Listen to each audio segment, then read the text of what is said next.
Hey. Hi. How's this sound? I realized last week that not everybody who listens to this watches. So when I start with weird noises like I did last time, and you're just turning on the audio and there's no context, it's weird. So I'm working on my intro. Hi. By the time this is out, I will be in London. No big deal. I'm recording it now. I'm supposed to go to the airport. I'm going to the airport in 2 hours. My friend's picking me up in 2 hours. Shout out Kat Swanchner, comedian, friend, driver. Ooh, I'm scattered. But before I get into that, I'll be in London. I'm doing shows. I'll be at Top Secret Comedy Club. I think both of them. I mean, I don't know. They book the day of. They make it really hard for you to stay kind of confident in your connections and your skills. But that's good. It's honest. It's basically, they don't really book in advance because their whole thing is like, but what if someone more important comes into town? And you know what?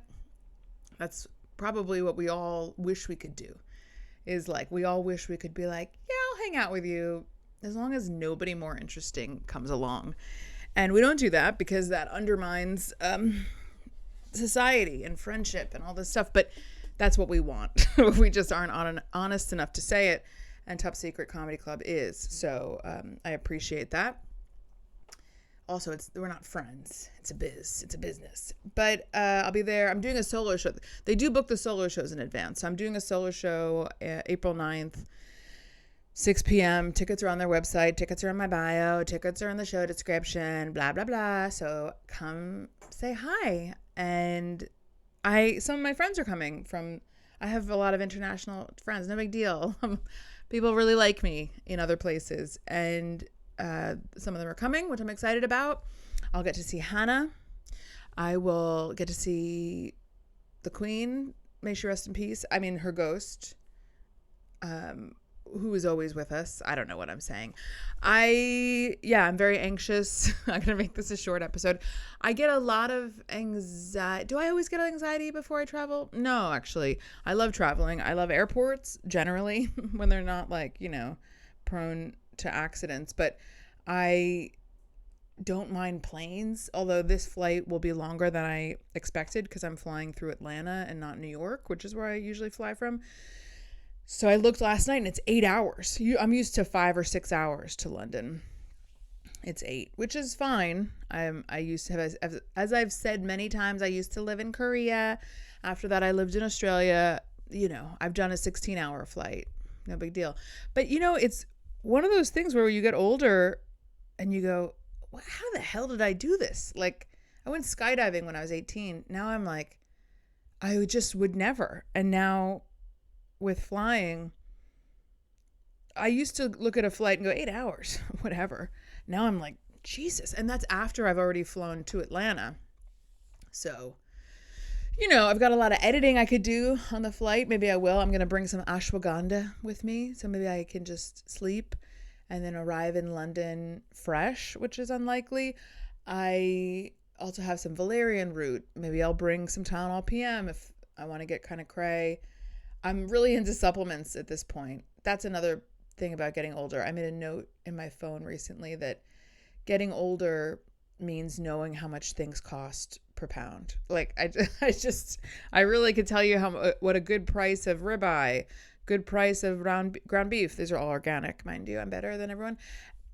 Strawberries, raspberries, all these things. I know salmon. I know the price per pound. I know when to go, hey, you should stock up and freeze some of that. It also coincides with the vitamins and supplements portion of my life. I take some stuff for my, I guess I have PCOS, polycystic ovarian syndrome, like all women now, because we just drink plastic and cancer, and my body doesn't like it. So my period's really irregular, which explains why I'm always fucking talking about my period. My phone did alert me yesterday. It was like, you're probably ovulating soon, which basically means you should go get laid That's what my phone is saying to me. That's the government getting involved and going, hey, you might want to get out there while you still can. I mean, they're probably tracking everyone's periods, but I don't think it really matters unless, there's a fruit fly. Why are you flying around? I don't really think it matters unless you live in Texas as I do, and then you get pregnant, try to have an abortion. Then they go, well, we actually hacked into your phone and saw that you missed a period. And could you explain that? And would you mind if we just took a look at your cervix? And I would say, I don't know, like, what are you going to do to me? Sorry, I was going to flirt with the government official hypothetically investigating my vagina. But yeah, somehow it feels a little too dystopian for me to even get in there. Anyway, yeah, things are okay. I'm getting ready to move to Nashville. I'm getting ready to go on tour with James McCann. I'm getting prepped for my show at Top Secret. I'm getting prepped for my cervical exam with the government. I'm doing a lot of stuff, but I'm more anxious, about flying right now. I guess, now you have the whole TSA thing. I have pre-check, but is pre-check open? So I'm going to go a little early, but also that's the only time that Kat could drive me. So I'm getting there earlier than I normally would. Then I'm like, is everything safe? I mean, I think after an accident, like what happened at LaGuardia, I think things are probably safer than they are before because they're going, fuck, we probably shouldn't cut all the workers at the airport because the planes are still coming in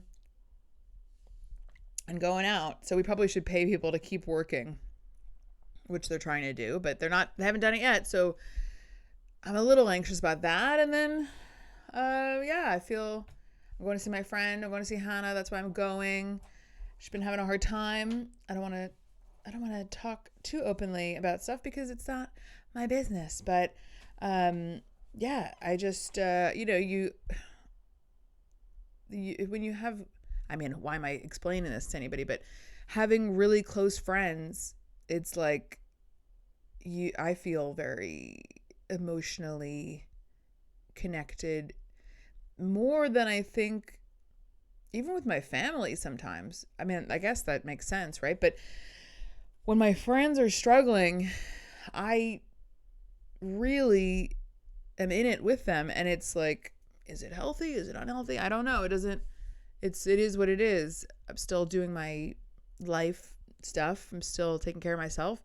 But yeah, I have a lot of feelings at the moment. But I'm very excited to be going to see Hannah. We're going to try to record a podcast, I believe. So we'll see. And yeah, just trying to figure it out like everybody else, trying to get through it. I did see a little clip about there's a Thoreau Henry David, Thoreau, Henry David documentary coming out soon by Ken Burns. Apparently, we've all been saying it wrong forever. It's Thoreau. I don't know. Do I care? No. I'm going to say Thoreau because it makes me sound smarter than saying Henry David Thoreau. It's going to take generations for that to catch on, and I don't want people to go, I don't think she's that smart. She's calling him Thoreau. No, I know what the correct pronunciation is now because there's an article in the New York Times about it. The New York Times, where they will talk on the front page about the war and a recession, and then they'll go, what you can get for $1.7 million in the suburbs of LA. They're really like having a hard time figuring out who their readership is, but they also have an article about the correct pronunciation of Thoreau. Anyway, there's a documentary coming out about him, and I just saw the ad on Instagram, and it resonated so much because I was like, by the way, the word resonate, just like the word perceived, everybody's using wrong. I don't know what happened and why this caught on in the culture, but everybody is saying, I resonate with that, or like, if you resonate, then it's like, no, I've stopped people and corrected them, which is probably why I spent so much time alone now. But I'm like, that's not how you say it. An idea resonates with you. You don't resonate with the idea. It's an object, not a, so it's like, it resonated with me, right? If my ideas resonate with you, etc. It's not, I resonate, you resonate. No, if you're using it wrong, I want you to really feel that. I want you to take it in, and I want you to feel shame, because I'm so irritated with the culture of dumb people. See, here I go. Using things in, like, using phrases and words and all these things wrong, and then going, well, I don't know, whatever. And it's like, no, you're dumb. And dumb people used to know their place, and now they're in charge of the culture. And I just, as someone who really plays it small, like in so many ways, I'm sure people don't think that about me because I'm on stage. Here I am talking into a microphone, but I'm not an annoying person putting up a million clips, which I probably should be. And so in the meantime, these fucking insufferable idiots are putting up all this stuff, and they're like, if you resonate with this, and it's like, no, fuckhead, it's if it resonates with you. Anyway, perceived is the same thing. You're not just, and this one I want to look up more deeply, but I know that this is accurate. It's not, people say I have a fear of being perceived. Everybody's being perceived. We're all being watched. Being perceived as being, let's see. I'm going to Google it. I'm going to Google it right now. How to use perceived. No, not percentile. Perceive in a sentence. No, I don't want AI mode. This is where I got into this problem. No. Perceive is a verb that means to become aware of. Notice that the stones are far too big for humans to perceive from the ground. Okay. Here we go. To view or interpret someone or something as something. How do you perceive your new role? She perceives me as some sort of tyrant. The company wants to make sure its low price is not perceived as. So basically, what you want is to be perceived as something. It's not like people say I have a fear of being perceived. That just means you have a fear of being, like, it doesn't work, basically. What your fear is, it's a, wow. The things I should edit out, but I won't because I have to go to the airport after this. You're afraid of being judged as something. People think it's interchangeable with the word judged. It's not interchangeable with the word judged. I have a fear of being judged, I think is what they meant. But they're too fucking dumb to know what word to use. So they say perceived. That's not the right word. Anyway, I did meditate yesterday for a few minutes. I don't know. When I've been meditating recently, I'm like, wow, I'm more aware of my anxiety. I know that this is me, by the way. I know that I'm the problem right now. Yesterday, I got into 2 weird moments with 2 different people. And, one of them, I was like, hey, the first one, I was like, I'm having all these anxieties. I know it's in my head. The person was very understanding. But I was like, that's so weird that I'm being so anxious and insecure. And the second one, I accidentally kind of picked a fight with a friend out of nowhere. And then I got off the phone and I was like, why did I do that? Fortunately, it was fine. I was like, I'm sorry. I'm anxious. I apologized. But it's like, I know that I'm kind of a mess, but sometimes you just can't. I was thinking about this. You can't, like, do all of the things, meditate, journal, exercise, blah, blah, blah. And then as a way to like perfect yourself out of feelings. You do those things, and they, sure, when there's nothing wrong, getting outside will kind of get you in tune with life as it really is, and then you don't kind of make up problems. But when you are actually dealing with stuff, those things are really just a way to cope, and it's a way to like feel better in moments or understand what's going on.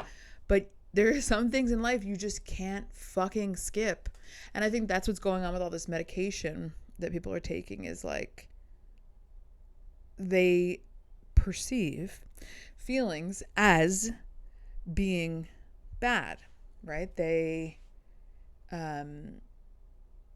think that if they have anxiety, it means that they are not doing enough to get rid of the anxiety, or that it's something wrong with them, rather than going, I'm doing all these things and I'm still having these feelings.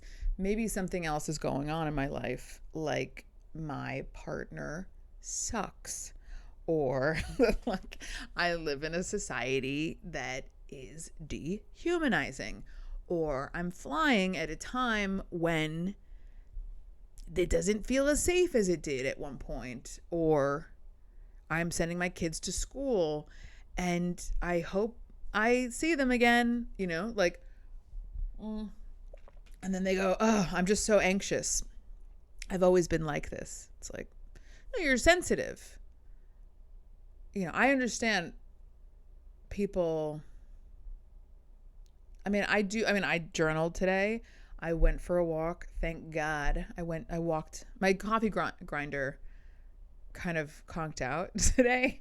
I put too many beans in at once because I was anxious, and I was like, I'll grind all the rest of the beans and I'll bring them with me. And I don't know why I filled it so high. And then there was this like horrible smell. And I'm like, what is that? And I sniffed the bottom where the plug comes out. I thought I was going to fucking die. I mean, it was like the worst. I don't know what that smell is. Like what kind of, I know it's the motor getting fucked up, but like, is it plastic? Is it some kind of chemical that's going to end my life really soon? I don't know, but I just immediately was like, like I thought I should go puke, but then I'm like, I didn't eat anything that I can puke up that's toxic. I smelled it. I can't. So I put my head in the freezer and sniff the freezer, because it's like what I do when I have a cold or allergies, because it like soothes your sinuses, and it did help. But man, it took a while to get over that.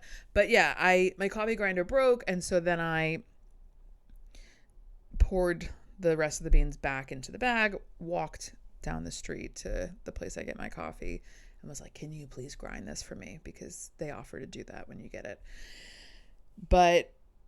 And then I was there, and I got an overpriced sandwich. I didn't even want a sandwich. I wanted a salad, but there's everything. Anyway, whatever. Boring. I could complain about how I paid $18 for a sandwich that's smaller than any sandwich I've ever made at home. But why would I? I'm a real upbeat, joyful person. I don't know why I would complain about something like a local business extorting me. Why would I be upset about that? I hope that this isn't the episode that you listen to decide whether or not you're going to end it. Because if you're like on the fence and you're like, well, let me listen to Eve, she says fun things sometimes, and you listen to this, you're going to go, I think it's time. I'm going to jump. And I don't want that for you. I'm just saying, if these things resonate with you, you're not alone. You're not alone. And so then you shouldn't jump. Okay. See, I brought it around. Oh, damn. I just got these shorts. They were free. Somebody sent them to me. They're a little small. I've been wearing them around the house. They're Quince. And, I'm sitting here and I'm like, oh, there's a little breeze. And I realize I've just totally burst the seam. It's a great day, everyone. It's a good day. So yeah, I went for a walk. I journaled. I have not meditated today. Everything is in order. I've made 35 fucking lists. That's how I deal with my anxiety about going away. I have to rig up some kind of system for my plants to water them while I'm gone. I figured out a good way to do it, which is from of course it's from like a Facebook reel or something, Instagram reel. You basically make you have some kind of string. It could be a shoelace, it could be like twine or whatever, and you like put it into the soil of the pot, and then you connect it to some kind of water contraption, bucket, glass, whatever. And I wish I remembered the name of the process. We studied it in biology, but basically the water wicks, or the twine, the string wicks the water, I believe, out of the receptacle. What's wrong with me? And into the plant. And I've done it before and it actually works. It keeps them, even if it only works for a week, that's fine, because then I'll be back a week later. My plants can go a week without water. But 2 weeks this time of year, no. I haven't spent this much time and money on these fucking plants just to, the opposite of drown, to dry them to death while I'm overseas living my best life. They deserve love as well. I'm also going to keep my air conditioner on at 83, I think. Because sometimes it doesn't usually get hotter than that in here, but when I've kept it on before at 90 so that it only kicks in when it's 90 degrees. And I come back and my plants are like, why? What have you done? So I'll keep it at 83. Boring stuff. But Thoreau. My point before was that the documentary, I mean, is it a documentary? It's like people talking about him. I guess it's about his life. But what I was watching was someone saying that the modern world is Thoreau's worst nightmare, because it does really trap people in your class and your upbringing, and it really divorces you from nature, and it divorces you from kind of the experience of being alive, because you never actually really feel connected to nature. I don't know why I'm saying these things as though we're in a college class, but I relate to that. It resonates with me because you can get so, and I get this way, you can get so stuck in what's wrong in life and in the day, and I haven't finished this on my list, whatever, that you forget that none of it actually fucking matters. And you go outside and you see like a beautiful sky, and it's like, wow, that seems more important than me forgetting to run the dishwasher before I left, or letting one of my plants die, which I'm not going to do. Don't listen. Don't worry, boys, girls, whatever, babies.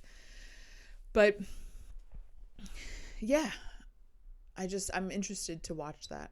I'm also, I have not yet seen, there's a new Harry Potter series coming to HBO. I think each season is a book, was what I heard. And I heard there's a trailer for the first season, and I really want to see it. I am not afraid of J.K. Rowling. Like, I think that she started off with some feelings that she wanted to express, some reservations. And she has millions of people looking at her and really putting her on a pedestal. And so when she said anything that they found a little bit threatening or offensive or even slightly bigoted, they tried to kind of assassinate her completely. And that is a really good way to radicalize somebody. I don't know why we don't realize that going after people when we disagree with them or when we feel that they've done something wrong, that going after them like that, we like to believe that those things keep society in check, but what they actually do is just drive people's opinions underground, and they push people farther away from where we hope that they'll end up. And actually they end up going the complete opposite direction. And that's how we end up with insane leaders and just crazy, the crazy things that we're dealing with now. People think that they haven't been vocal enough against what? Bigotry? It's like, and then some of those same people are like, fuck Jews, but only the ones who live in Israel. They should die, but everybody else who's Jewish and who agrees with me shouldn't die. But if you are Jewish and you either live in Israel or have been to Israel or think it should exist, you should die And so, but other than that, I'm very compassionate and whatever.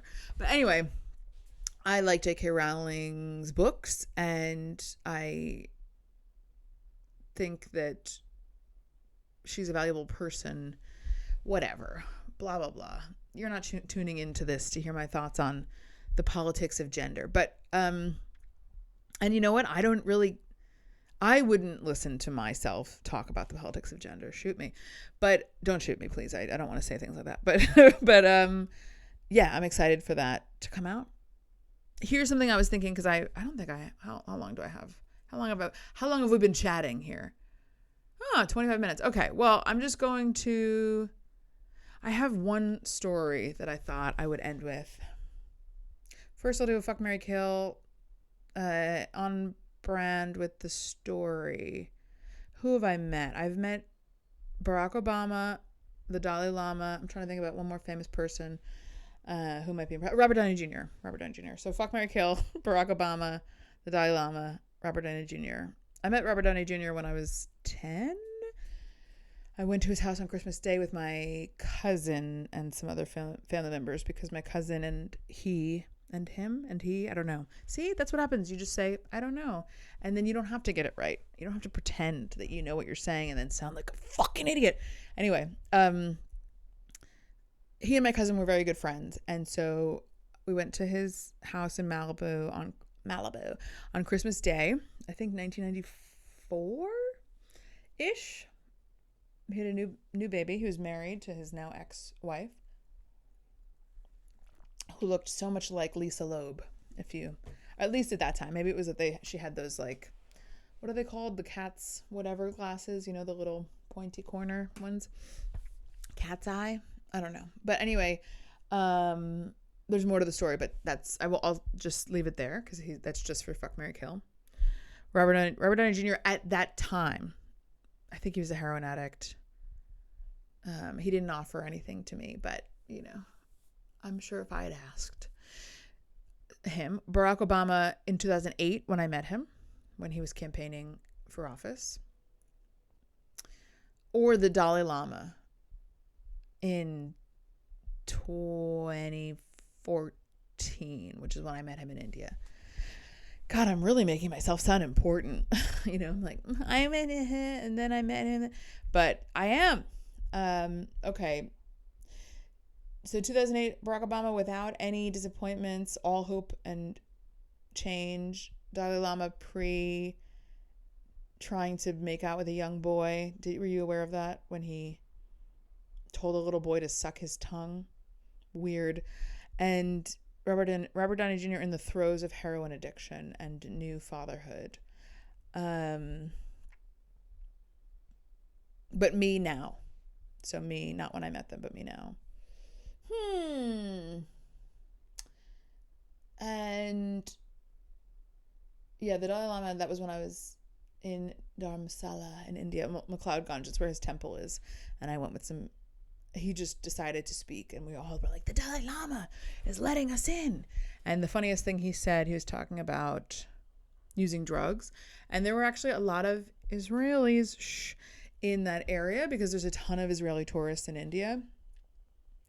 And the truth is that they actually keep the prices way down, which like, I can't.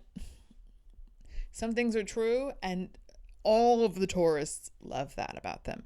Now you might say, oh, well, they're extorting the Indian people, blah, blah, blah. At the same time, that is why people still go to India, because it is affordable. Anyway, whatever. Stop.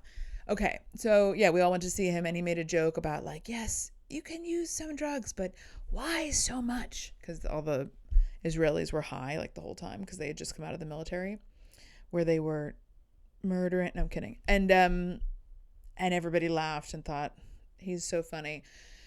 So, and Barack Obama, I was in Tampa. I'll go into that after, because that's my little story about meeting him. I would say I really don't want to fuck the Dalai Lama at any point of his life. I don't think it'd be fun for us. I think I would feel like I'd had sex with God in a bad way. Like I'd molested God. Not that he's God, but You don't want somebody like being, I do think he's got a nice portal to understanding what it's all about.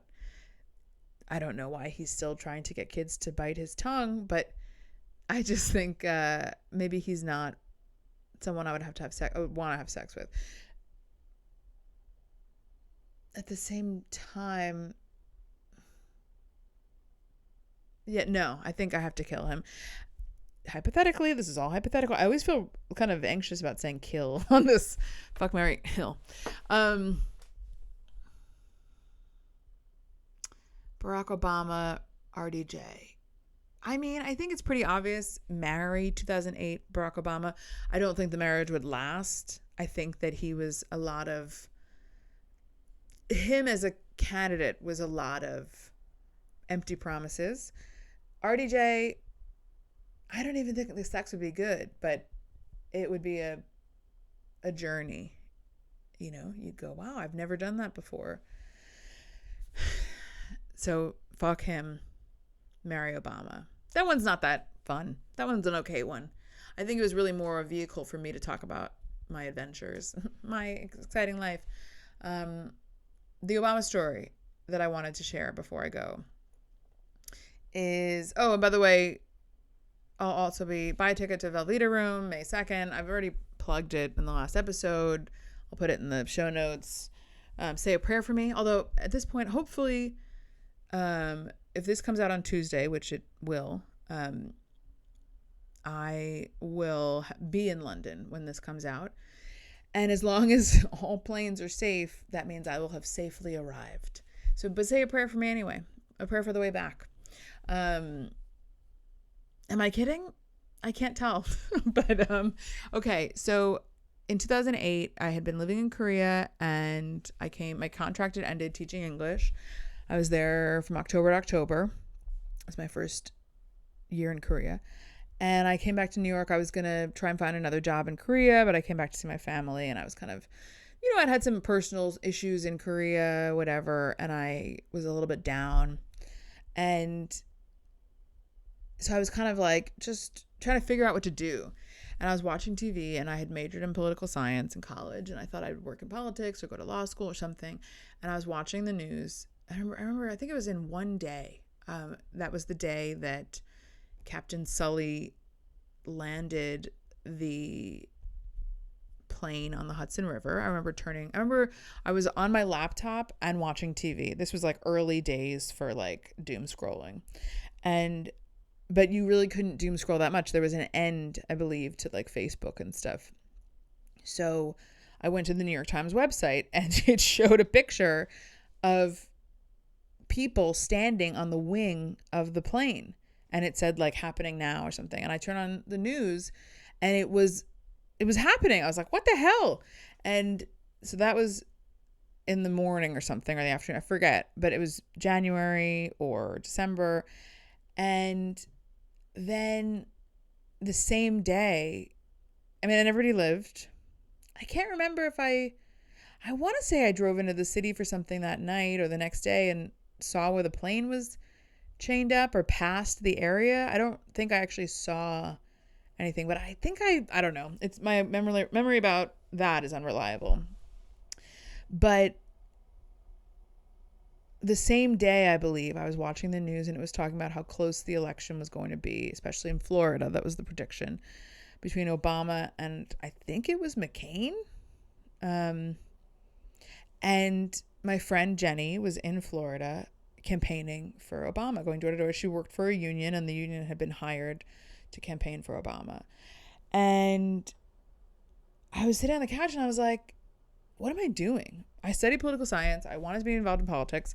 I should go to Florida. So I called her and she was like, I can get you a place to stay if you fly down here. Tickets were so cheap. Rental cars were so cheap. So I think it was like a couple days later, I flew to Florida. I said it was January, but it obviously wasn't January because it was before the election. So it was probably October. How is that possible? Maybe it wasn't the same day. That's interesting. Yeah, I've conflated things because I think that the thing with the airplane happened in January or happened in the dead of winter. I just remember sitting in my dad's easy chair watching that on TV. So it wasn't the same day, but whatever. Same era. It was between visits to Korea. I'd come back from Korea before I returned to Korea. Anyway, so before election day, so it must have been October, because I was only there for like 3 or 4 weeks. Flew to Florida. I want to say I was in Tampa area. And it was fun going door to door, doing all this stuff. Everybody else was being paid but me, so I could kind of do my own thing. Unions are really valuable for this country. Terrible places to work. So much infighting. So much, well, you did this and I felt that wasn't right. And it's like, oh my God. It's a miracle you guys are getting paid. But at the same time, I think they're invaluable. But I could go, you know what, I'm going to take a long lunch. But I did a lot of work. And we were making all these promises. Oh, what he's going to do with healthcare is this and that. We believed it. We thought it was accurate, but none of it was. How can you campaign and say what you're going to do before you take office? It's impossible. You don't know what your healthcare plan is going to be. Obamacare ended up being a sliver of what was promised, but that was for many reasons. Anyway, Obama was coming to Tampa and I didn't have to work, but we had press passes. And so the woman who was like, the leader of the organization was like, if you want one of the press passes and you want to go to the thing, I'll give it to you and you can get up with the press. And so I was like, great. And I had my period. And he gave a speech. Brian Williams was right there. This person was all the press were kind of in that area, but it was also people like me who somehow got into the press area and wanted to like shake his hand and stuff. So he gave this speech. It was very inspiring. I mean, it was a huge rally. I forget what stadium, whatever. It was before the days of selfies on phones. You had digital cameras and you could kind of turn it around and take a picture, but it wasn't that common, but we did it. We figured it out. Anyway, I'm lined up. He's coming around and I was like, I am pretty sure I'm bleeding into my jeans right now. like a lot.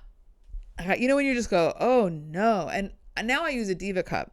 In case anybody's curious, not today because I'm ovulating, but I use a little Diva cup and those really don't leak much. This was the days of tampons for me. And tampons have, there's no arguing with a tampon.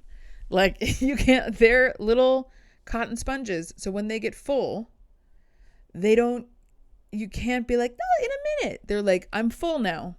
And you're releasing a lot of blood. And so I'm full. That's it. I'm done. I've clocked out, throw me away. But there's no later for this. Like it's now, I'm letting it all out. I was like, oh, fuck. Because I could really feel it. But I was also wearing a long shirt. I'd gotten the shirt in China. And it was kind of like it was not meant to be a shirt dress. It was meant to be a dress for a small Chinese girl. But I had repurposed it and was wearing it as like a shirt dress. So I can't believe my boobs fit into it. And then it kind of came down just below crotch level. And I wore it over jeans. I loved that outfit. I think now I would go, what the hell what are you wearing? But at the time I was like, I look so cool. And I had to make a choice, which is, do I go to that porta potty, which I can see over there, and miss meeting probably the future president of this country, who was like the Abe Lincoln of the era, or do I just stay here and bleed it out? And I stayed. I bled. I grabbed him. I grabbed his hand. One hand had his hand. The other hand had the camera. I was so excited that I forgot to let go of his hand. I was just gripping his hand. And he was like, okay, I'm going to need my hand back. That's the only words we've really spoken to each other before. He goes, okay, I'm going to need my hand back. I said, oh, sorry, B. Sorry, Barack. And I let him go. And then I ran to the porta potty and there was blood everywhere. It was a nightmare.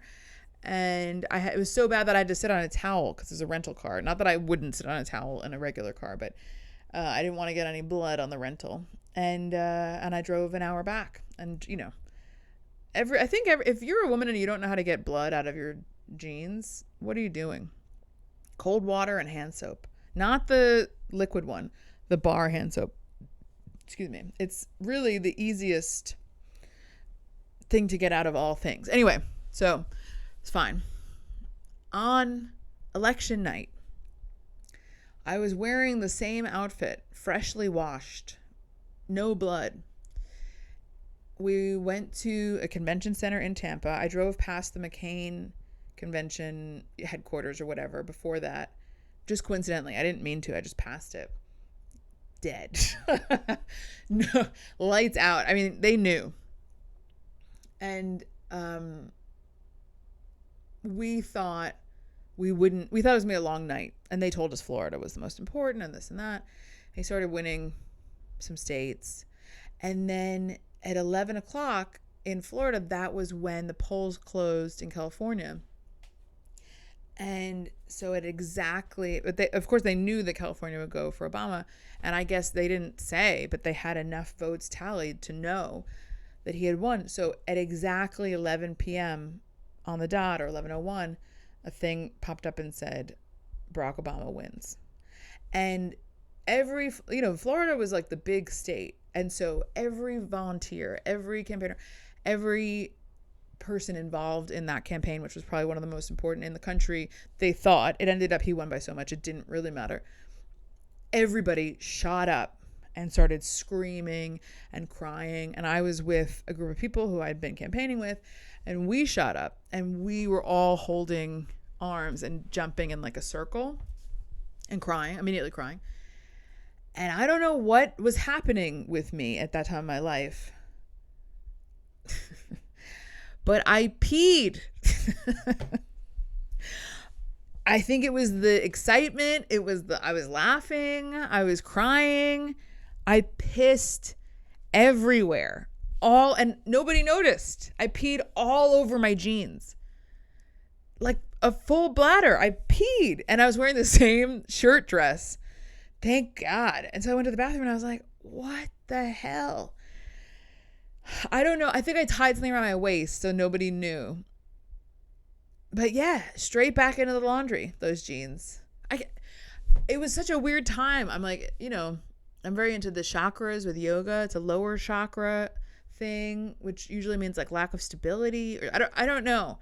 You feel free to interpret it. Feel free to leave a comment and tell me what was happening with me. And look, I really did pee my pants a lot until I was like 22 from laughing. I remember being in Amsterdam with my friend Emily Grant, who listens to this podcast, I think, sometimes. Shout out Emily.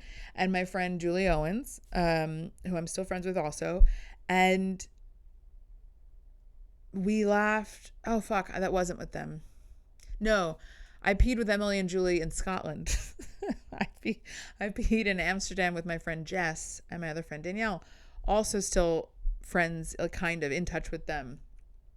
But yeah, both situations, on a hill in Scotland and on the street in Amsterdam, I pissed laughing. And that was when I was 21, I believe, or 20, studying abroad in Scotland. I peed so much from laughing for years until one day I just decided I will never laugh this hard again. And I haven't. I've not let myself. I think like once it happened. But isn't that so sad? I don't pee my pants anymore from laughing because I don't let myself laugh that hard anymore. But I miss it, man. If I could go back in time, I think I would, because I don't think I have the ability to laugh until I pee. I think I've just become a more toned down version of my fun-loving self. But also with that, I was fun-loving, but I also cried so much. It was such a, when you're younger, it's such a dramatic era, just, you're bleeding, you're peeing, you're crying, you're laughing, like all this stuff. And I guess I became an adult, but I miss it. I miss pissing myself from laughing. I also don't drink anymore. Maybe that's what I should do. Open up the floodgates. Just drink, piss, live, laugh, love. Anyway, with that, I'm going to get in the shower. I'm going to edit this quickly. I'm going to go to London. I love you all. And I hope that some of this resonates with you and that you don't perceive me as a bitch. Anyway, thanks for listening, guys. See you on the other side. Bye.